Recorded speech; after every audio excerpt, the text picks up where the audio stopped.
Part 1. IELTS Practice, Questions 1 and 2. You will hear a tutor and some students discussing science and ethics. You should answer the questions as you listen because you will not hear the recording a second time. Listen carefully and answer questions 1 and 2.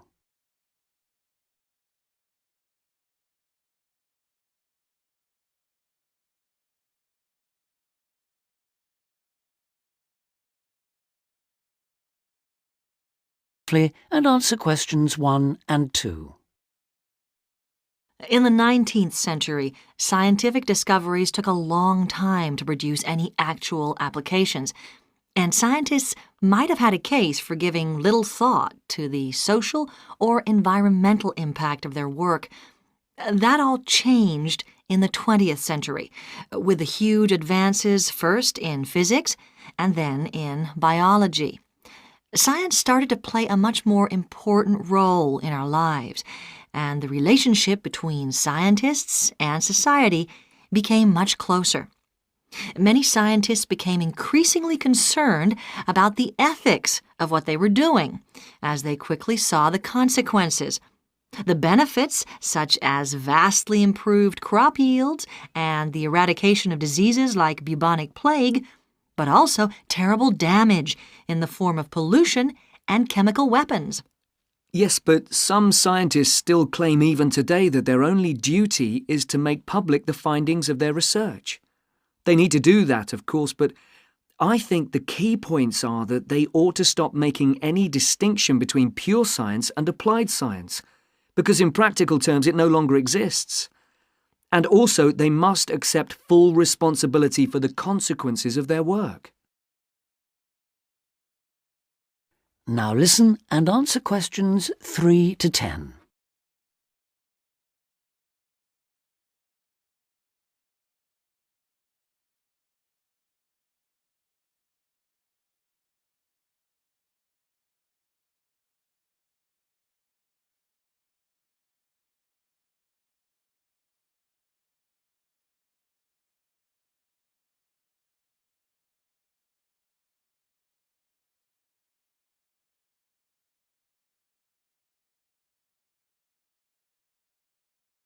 Now listen and answer questions 3 to 10. Let's explore that last point a little further. How can scientists put that responsibility into practice? By educating the public, particularly through the media and at the workplace. Another thing they must do is advise on what might one day go wrong as a result of what they're coming up with now. That seems essential. And just as importantly, if and when things do go wrong, they need to sort them out, especially where the fault lies with the original research. How do you feel about the international role of scientists, given that their work crosses frontiers so readily? I think it gives them, or at least should give them, a global view. In this respect, some of them are better placed than many politicians to see how new discoveries are likely to affect particular parts of the world. But will the politicians listen? Probably not. But I'm not suggesting getting involved with politics or politicians. Much better to raise the public's awareness of scientific issues so they can put the pressure on at election time. There's a problem here, though, isn't there, with the way the public sees scientists. They're all either mad or bad. That's something they need to work on, definitely. To regain public trust, they'll have to show they're accountable, and that science is about improving people's lives. That may not be so easy. What do you think are the areas in science that really worry people these days? Science in agriculture, above all. There's been all this media hysteria about Frankenstein foods, but there is a genuine issue here. Whether adding specific genes to plants is a valid way of increasing food production, or whether it risks the appearance of new diseases, of superweeds and pests. Which links it to another controversy, using chemicals to control pests. And that's something else that was at first thought to be harmless, but we now know that the careless spraying of crops has led to all kinds of health problems for people. Plus a devastating loss of biodiversity, with huge numbers of insects, birds and mammals simply disappearing from the countryside, fish dying in poisoned rivers and so on. And of course, if we're talking about death on a massive scale, then we have to mention the role of science in enabling the military to wage chemical and biological and nuclear warfare, which has destroyed life in so many parts of the world. Okay, I think we've identified some major topics there. There's something I'd like to add, if I may.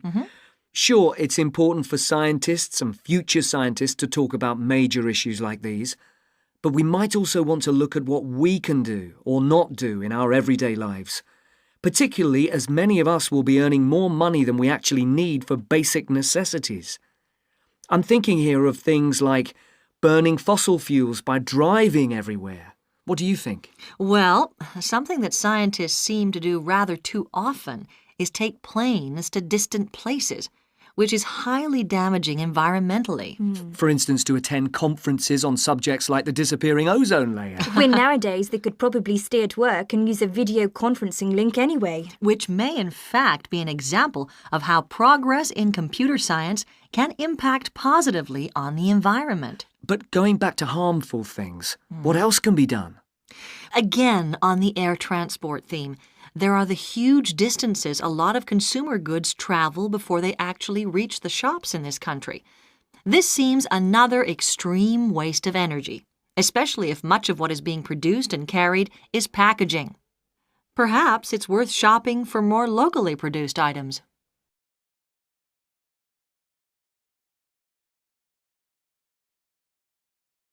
That is the end of part 1. Part 2. 11 to 16. Hello, Sue. Fancy meeting you here. It is Sue Johnson, isn't it?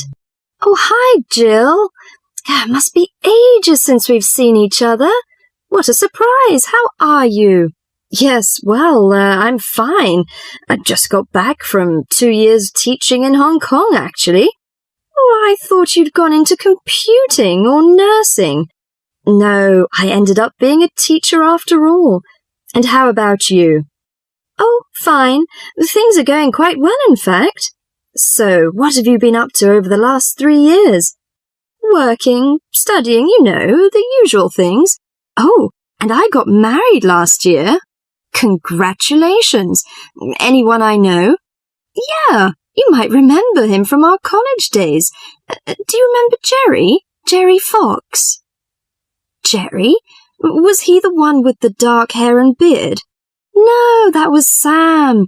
No, Jerry's got blonde hair and glasses. He's pretty tall. Well, we got married, finally. Great. And where did the wedding take place? Was it here in London? No, in the end, we decided to get married in Scotland. Jerry's parents lived there, so we were married in the small village church with the mountains in the background. Fabulous. Have you got any pictures? Well, funny you should ask. I have actually got a couple here. They're a bit battered because I've been carrying them around in my bag. Oh, never mind. Let's have a look. Oh, don't you look wonderful? Who are those people behind you? Oh, that's my older sister, Clara. Oh, she looks like you. Do you think so? Everyone says that, but we can't see it. Is she married now? Yes, and she's got 3 children, a girl and twin boys as well. Wow, imagine having twins. Look, why don't we have dinner together and catch up on a few things? Would you like to come over one evening? Oh, that'd be lovely. What about next Friday evening? Fine. What time? Shall I come over about 8 o'clock? Oh, come about 7:30. I'm usually home around 6:30, so that'd give me plenty of time to get dinner ready.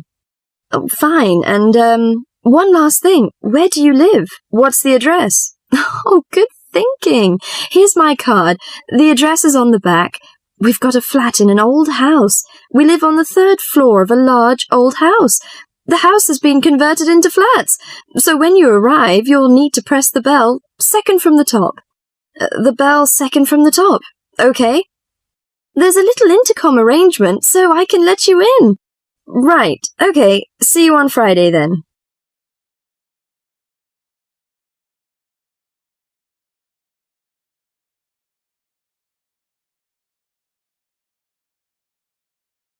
Before you hear the rest of the talk, you have some time to look at questions 17 to 20.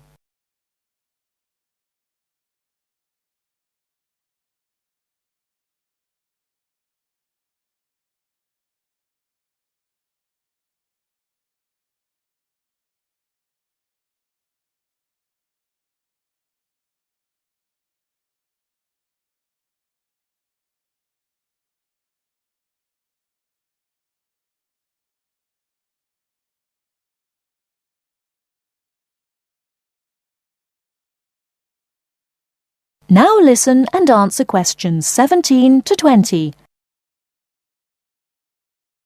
Welcome, Jill. This is my husband, Jerry. Jerry, this is Jill. Hi, Jill. Nice to meet you. Hi, Jerry. Well, let's come in and take a seat. Sue told me that you've just returned from Hong Kong. Was it a pleasant trip? What kind of city is it? Oh, well, Hong Kong enjoys a reputation for the flourishing business. It has a population of around 6.6 million. Much larger than that of Sydney, right? Sydney has a population of 4 million, I think. Yes, did you enjoy staying there? Well, being a metropolis has advantages. You get the latest films and music. There's always something going on, and there's such a wide variety of different people and cultures that it's difficult to get bored. Of course, all this has its downside. The cost of living is very expensive, and most people cannot afford to go out very often. So although the entertainment is available, you have to have a lot of money to enjoy it. Another problem is, like most big cities, there's a lot of crime. What about the weather? I suppose that it gets a lot of rain. Not always. In summer it's humid, but it's cool and dry in winter. The average temperature in June and July is about 91 degrees Fahrenheit, hotter than here. The best seasons are spring and autumn. They are mild and agreeable. Is there anything you particularly miss of staying there? Yes, the tasty local food is to my liking, especially the seafood. Hong Kong also enjoys the fame of a paradise for shopping, but I'm not very keen on that, you know. I suppose it must be your favourite. Most shopping malls in Hong Kong have longer opening hours than those in Sydney. Some are even open the whole night during the Christmas holidays. Oh, it sounds lovely. I hope I have a chance to travel there. And I can be your tour guide. Yes, that's great.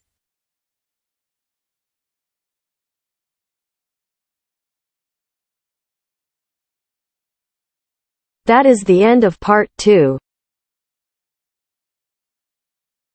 You now have half a minute to check your answers.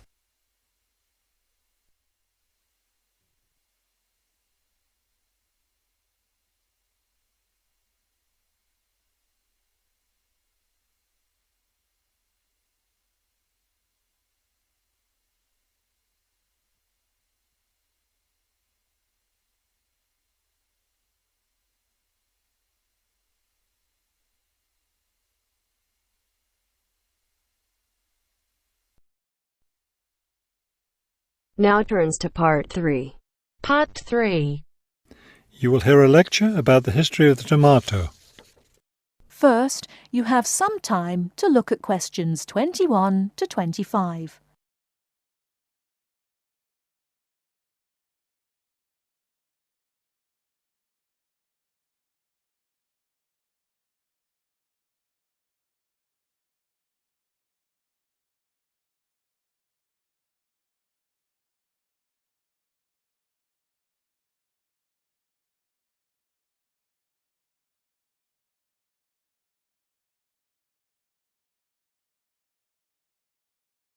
Now listen carefully and answer questions 21 to 25.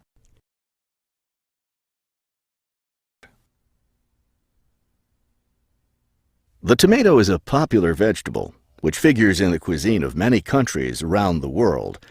It is particularly prominent in Italian cooking, but it was unknown in Europe until Spanish explorers brought it back from the Americas. The tomato originated in the highlands of Peru.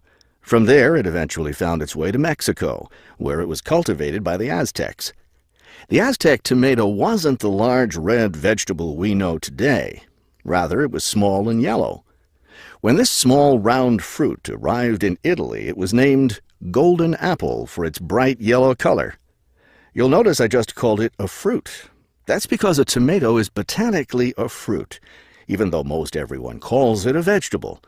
The actual word tomato comes from the Aztec name for the vegetable, meaning plump thing. The tomato arrived in Europe in the 1500s and quickly became a popular food in Spain and Italy. In the late 1600s, the Italians began publishing recipes that used tomatoes. The British, however, had a different attitude toward the vegetable. It was grown as an ornamental plant in Britain in the 1600s, but it wasn't eaten because it was thought to be poisonous. It wasn't until the 1700s that tomatoes became part of the daily diet in Britain.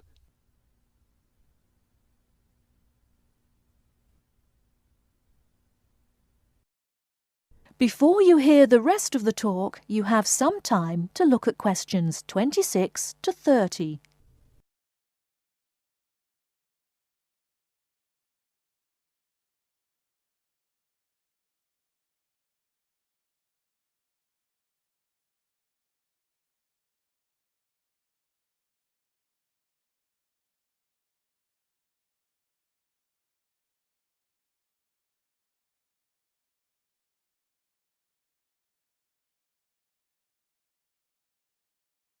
Now listen and answer questions 26 to 30. In the United States, tomatoes were also used as ornamental plants rather than as food for a long time. This attitude began to change in the 1800s. In 1806, a gardener's calendar mentioned that tomatoes could be used to improve the flavor of soups and other foods. Thomas Jefferson did much to enhance the tomato's reputation as a food. He first served tomatoes to visitors at his home in Virginia in 1809. Then in 1820, a man named Robert Gibbon Johnson decided it was time to discard once and for all the idea that tomatoes were poisonous. To prove his point, he ate 1 kilo of ripe red tomatoes in public. 2,000 people gathered to watch this feat, which took place on the steps of the courthouse in Salem, Massachusetts. Amazingly enough, Johnson survived this stunt. The popularity of the tomato as a food began growing rapidly. Soon people all around the country were eating tomatoes. By the 1830s, American newspapers and magazines were publishing thousands of tomato recipes. However, all those recipes involved using tomatoes in some cooked form.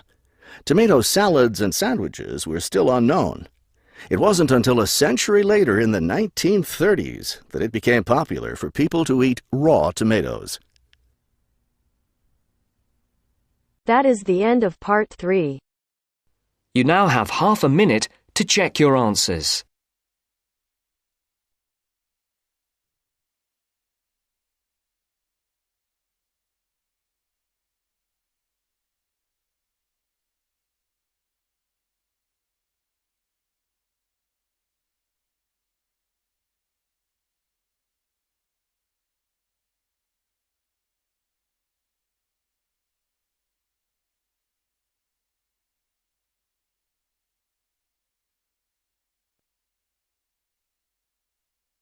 Now turns to part 4. Part 4. 4. You will hear an extract from an introductory talk given to a group of students who have just entered a university residential college. The speaker is the principal of the college. Listen to what the speaker says and answer questions. First, you have some time to look at questions 31 to 40.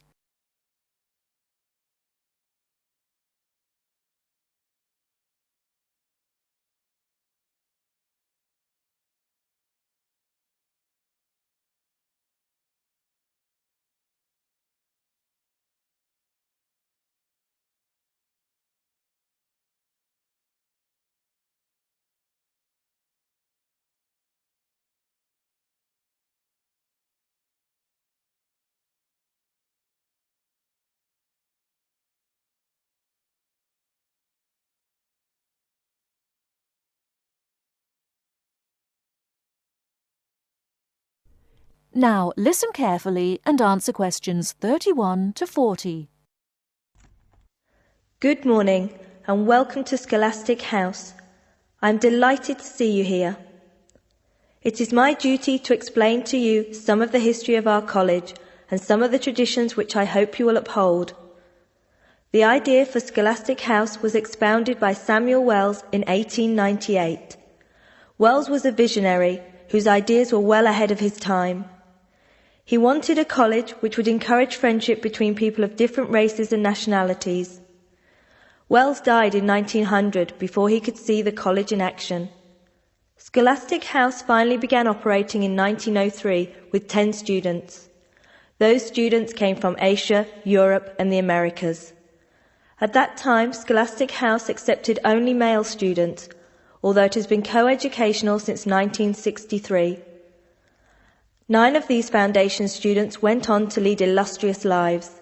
The only exception died tragically on his way home from Scholastic House to Sarawak.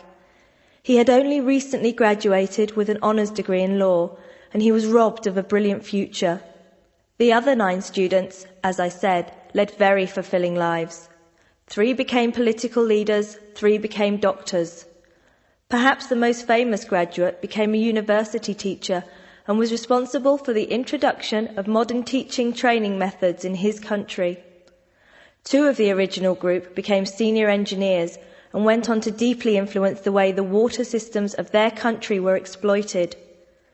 The college ran into hard times during the period of the Great War, 1914 to 1918, when the charter of the college was interpreted to mean that neither students nor staff could take part in the war effort. Many people felt that this indicated a lack of national spirit, and the walls of the college were frequently marked with graffiti. Meantime, outside the college, tens of thousands of young men went away to fight in Europe, never to return. The college was building a reputation for learning and for tolerance of opposing views. Scholastic House debate and discussion nights were open to the public in 1927 and have been available to anyone who wishes to attend ever since.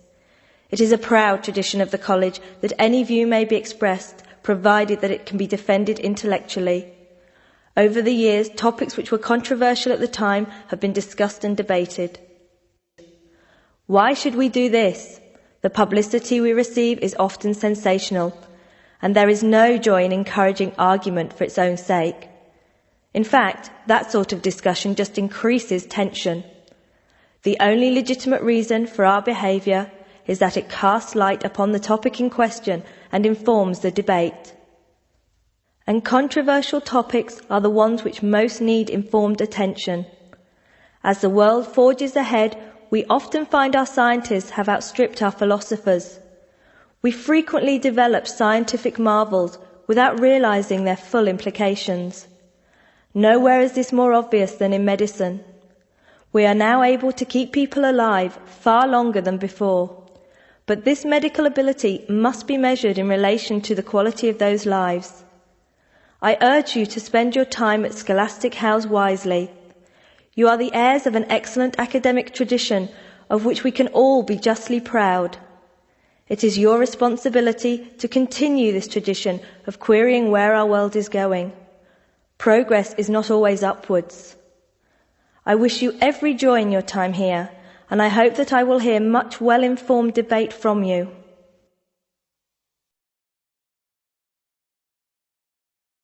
That is the end of part 4. You now have half a minute to check your answers.